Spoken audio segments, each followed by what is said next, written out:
Crazy plan for Sharia law Britain. Nobody knew whether I was a thief hiding from the police or a fanatic gripping a homemade bomb. Outraged council chiefs have demanded British-style toilets are used instead of Middle East-style squat holes. I worked in the Daily Star for 2 years. I resigned because I was sick of writing stories which I knew to be untrue. I spent most of my career demonising Islam, and despite its media image, it's Britain's fastest growing religion. I want to know why. I am nervous meeting some Muslims today. They probably think that I believe that they're all terrorists and bombers. We're off to a shaky start. I've got a bone to pick with you. Come on. My name's Daniel Johnson. I used to be a punk rock singer, and now I'm a Muslim. Daniel converted to Islam aged 19, just after 9/11. No shrinking violet is our Daniel. You used to invent stories about Muslims to sell papers. Is that true? Not quite as simple as that. You knew at the time what you were doing, and people just like you who are still doing it, how did they sleep at night? OK, he's got a point. But this isn't about me making up stories anymore. It's about real lives and difficult choices. Iyaka na'budu wa iyaka nasta'in. I was a teenage binge drinker, and now I'm a Muslim. So tell me a little bit more about your wild child days. It was drinking, smoking, things like this, you know, running away from home and being really naughty, you know, disrespectful towards my parents. I was a real nightmare. Not much telling. Donna fell in love with a Muslim and changed her religion to be with him. She's gradually become more devout, to the point where I can't imagine the old Donna, the clubber, the boozer. Maybe a shopping trip to Middlesbrough will help. Wind the clock back to the year 2000. Would you have worn that? Again, it's the style thing, it's too blingy. But it wouldn't have been a problem that it was skimpy. That wouldn't have bothered That wouldn't you? have been a problem, no. No, but it's the bling on it. But like you say, this low cut, that would be the style. So when you see girls wearing something like that, does it make you feel a bit dowdy, perhaps? No, because again, it's a choice that I made, you know, and if I really wanted to do things like this, I'm still able to do it, it's a choice. Do you miss that aspect of your life? Yeah, I do miss going shopping for the clothes, then getting ready with your mates and having a laugh when I'm dropping them off to the clubs, and sometimes I do wish, I would like to just take my scarf off and go. And they do ask me, come on, just come with us, but I don't think I would ever step foot again in a nightclub. One of the most difficult things for me, were I to convert to Islam, would be the giving up drinking. I mean, drinking is the religion in the northeast. Straight away, you'd be an outsider. Donna's friend Amy also converted for love, but she hasn't sacrificed so much. I'm a party animal, but I'm also a Muslim. I do drink, and I go out with the girls and stuff. I don't normally wear my headscarf. I've only put it on to go in the mosque.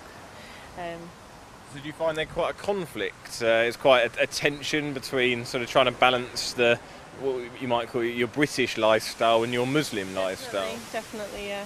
Like, if I want to follow properly, I've got to wear the headscarf, and that means not doing my hair. Not having, you know, I like to do my hair and look nice, and certain clothes you can't wear because you would be showing too much or whatever. Even just showing your arms and your chest and that kind of thing. You know, you've got to change a lot of things. Converting is nothing new. Pop stars, actors, sports people, they've all done it, including Muhammad Ali in 1965. He even visited this mosque in South Shields. But post 9/11, the trend is growing. Research suggests more than 5,000 people embraced Islam in Britain last year alone, and Amy fits the profile of the new convert perfectly. Young, white and female, and with a crucial role to play. I think converts can play a massive role.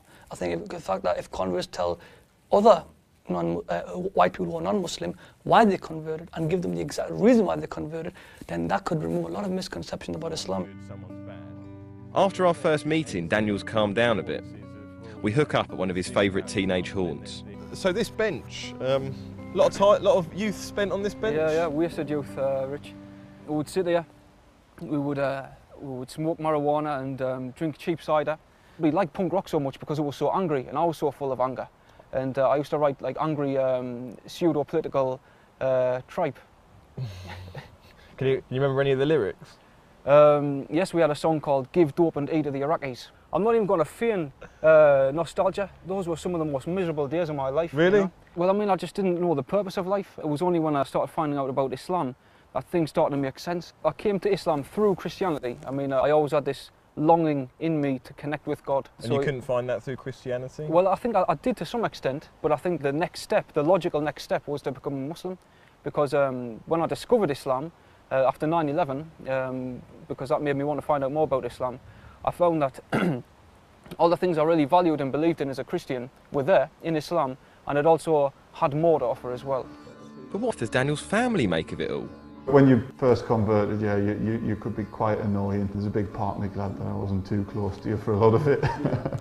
When I did first become a Muslim, I got a serious bout of what's called convertitis, and that is when you become so full of passion and enthusiasm, you almost become temporarily insane. Nowadays, my ethos is I like to pass on the message of Islam, and what people do with it, that's up to them.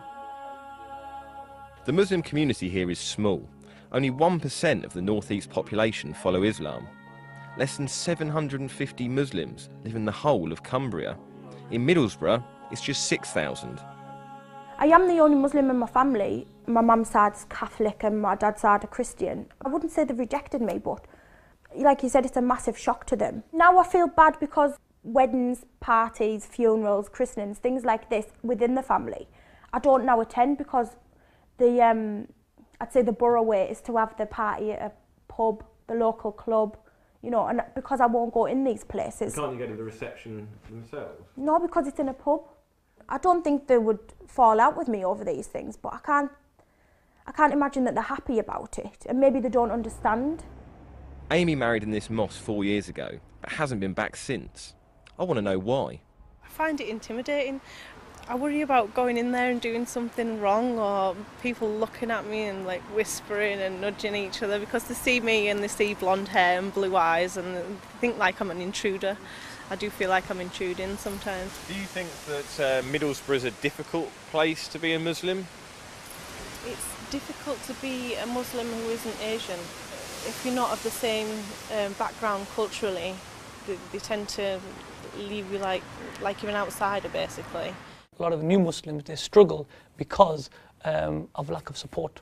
And I think, and because it's not necessarily that they can't come to the mosque, it's that when they do come to the mosque, they have no one to answer their questions. Allahu Akbar.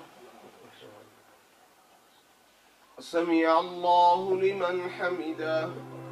I do regret now writing stories about Islam when I didn't really know anything about it or made no effort to. On a personal level, I let myself down not learning more, but I hope to change that. When I heard about who was going to be doing the interview and what he's done, I was full of anger and really I wanted to throttle him, to be honest. But then when I thought about the reality of what he's done since writing those terrible headlines, how he's tried to spread the truth after having spread falsehood, actually, I really admire him and respect him. While I spent my tabloid career tearing at the seams of communities, these Muslim converts are repairing my damage. They've been on a really difficult path, but I genuinely feel they believe they're on the right road. I hope that now I'm on the right road too.